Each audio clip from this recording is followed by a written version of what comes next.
My name's David, and like a lot of men, how I valued my self-worth was through my job, my business card, where I went for work, what I did for work. And though that was the way of society, that's how culture defined it to me, and that's how it was modeled to me, it also came with some consequences. Those consequences were around the fact that I was never home. I chose to be an absentee husband and an absentee father. I let my job and my career dictate where I went and how much time I spent doing it. And though I was able to advance in my career, it left a hole in my life and a hole in my heart. I had an opportunity to go to work on a project, a very prestigious project. I would call it my pinnacle of my professional career. And I had an apartment living in Birmingham, Alabama. I had company car and company apartment and all the expense accounts and things that went along with a position like that. But my family was back here in Connecticut.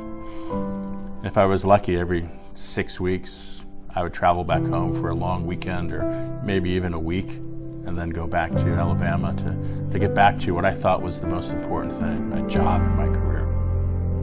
While I was there, working 6-7 days a week, my boss at that time invited me to go to his church. I said, sure, I'm a Christian, thinking I understood what it meant at that time. I said, I'd be happy to go to church with you. I was blown away, no doubt about it. When I called home that night and talked to Kathy, my wife, told her I'd visited my first TV church. It's the only way that I could define or describe the experience that I'd had that morning. She really didn't know what to make of it at that time, but she just said, okay, and glad you enjoyed it. But the thing that happened that day was I was hearing the gospel preached to me.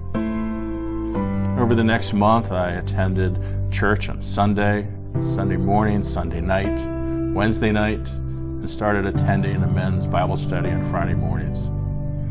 That was a month that changed my life and continues to change my life. I called my wife and explained to her that I had been baptized. She has no idea who this is on the other end of the phone, but she's again just going along with it. And then I told her that I decided to quit my job and I was going to move back home to Connecticut. It wasn't long and I was involved in men's ministry here in Connecticut. Not long after that, I was leading the first men's ministry in a church. And that was the start of my spiritual journey. I've had the opportunity to work both in church as well as in parachurch organizations here in New England and across the country. As I've worked in men's ministry, there are many constants, many challenges that I see working with men, not unlike the challenges and the consequences that I faced before I was saved. But the opportunity now that I have is I can use those past experiences, I can use those seasons of my life that I have been through to now help and guide my other brothers through. And during those years, those first 45 years of my life, when I was not walking with God, He was still walking with me. As long as I remain a doer and not just a hearer of the word, I know that God will continue to open the doors in front of me. He'll put new challenges in front of me, but He'll also put new joys and new opportunities that I can grow spiritually while I help and stand beside my brothers.